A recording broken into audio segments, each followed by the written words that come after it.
music का जोहर के गोलिया रे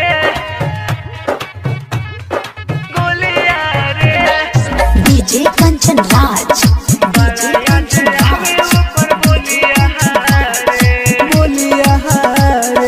नीम चौक चौसीमा वैशाली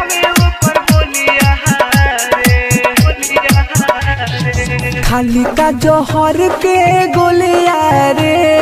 बड़ा याद हमें ओकर बोलिया रे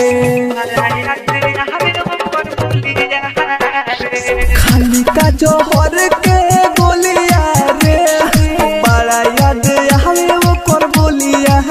रे निंदियो नया हमें है याद सतावे दोसरा घरे जाई डोलिया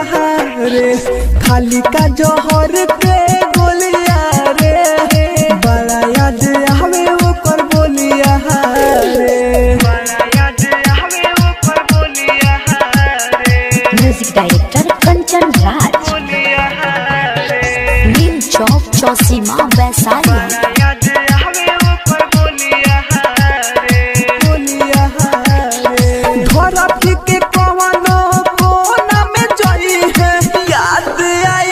वापस आई है धरती के कवनो कोना में जाई है याद आई तो वापस आई है टूट गई नहीं आके डोरिया रे टूट गई नहीं आके डोरिया रे बड़ा याद हमें वो कर बोलिया रे खाली का जोहर के गोलिया रे बड़ा याद हमें वो कर बोलिया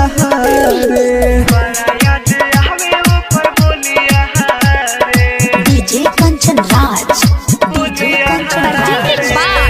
अलबेला रिकॉर्डिंग स्टूडियो सिमरा नीम चौक चौसीमा वैशाली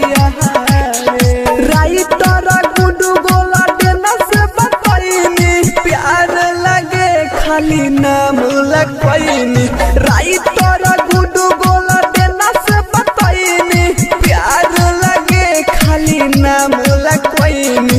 अमरजीत पहुँच से पूरा टोलिया रे